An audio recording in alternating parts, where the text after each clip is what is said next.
Guys, क्या आपको पता है कि सन 2004 में ऋतिक रोशन की एक मूवी आई थी जिसका नाम था लक्ष्य, और उस मूवी में पंकज त्रिपाठी भी थे। अब आप लोग कहेंगे कि लक्ष्य मूवी में पंकज त्रिपाठी फिर दिखाई क्यों नहीं दे। एक्चुअली हुआ कुछ यूं कि सन 2004 के आसपास पंकज त्रिपाठी बॉलीवुड में काफी ज्यादा स्ट्रगल कर रहे थे और इस मूवी के लिए उन्होंने बकायदा ऑडिशन दिया था और सिलेक्ट भी हुए थे। और उसके बाद ऋतिक रोशन के साथ उन्होंने कुछ सीन्स को शूट भी किया था और शूटिंग खत्म होने के बाद उनके गांव में चर्चा फैल गई कि गांव का लड़का ऋतिक रोशन के साथ मूवी में आने वाला है। इनफैक्ट वहां के लोकल अखबार में छप भी गया। लेकिन उसके बाद जब पंकज त्रिपाठी जी अपनी फैमिली के साथ थिएटर या मूवी देखने के लिए पहुंचे तो वो ये देख के हैरान रह गए कि उनका एक भी सीन मूवी में था ही नहीं। उनके सारे के सारे सीन्स काट दिए गए थे। उनको उस वक्त बहुत ज्यादा दुख हुआ, लेकिन उन्होंने हिम्मत नहीं हारी और आज पंकज त्रिपाठी काफी सारे एक्टर्स के लिए एक इंस्पिरेशन से कम नहीं है। गाइस, क्या आपको इसके पहले तक इंफॉर्मेशन पता थी? और अगर नहीं पता थी तो कमेंट सेक्शन में जरूर लिखेगा और ऐसे अमेजिंग वीडियोस के लिए शेयर, सब्सक्राइब एंड लाइक। मिलता है अगली वीडियो में। एक बहुत दिलचस्प कहानी सुनाता हूं, ध्यान से सुनिएगा। एक बार एक पक्षी ठंडी जगह से उड़ रहा था, लेकिन ठंड इतनी ज्यादा थी कि वो ठंड के मारे जम गया और सीधे जमीन पर जाके गिर गया। पास से एक गाय जा रही थी जिसने पक्षी को तड़पते देखा तो उसने पक्षी के ऊपर गोबर कर दिया।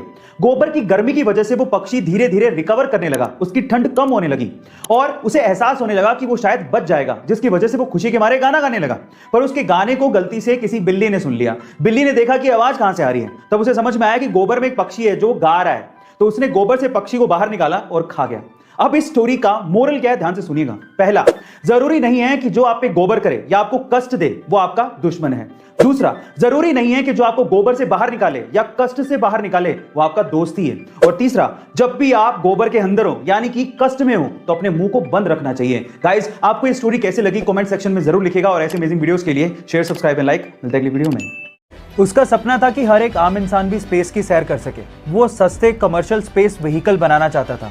इसके लिए उसने अपनी कमाई का 70% पार्ट एक कंपनी में लगाया जिसका नाम था स्पेसएक्स।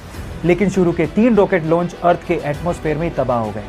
तब एक इंटरव्यू में उससे कहा गया कि अमेरिकन तुम्हारे आइडियाज पे बिलीव नहीं करते, तुम्हें अपना काम बंद कर देना चाहिए।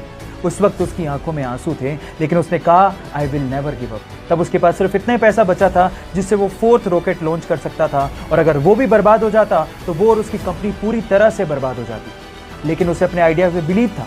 फाइनली उसका 4th रॉकेट लॉन्च एकदम सक्सेसफुल गया और उसके बाद नासा ने उसे $1.6 बिलियन का इन्वेस्टमेंट दिया।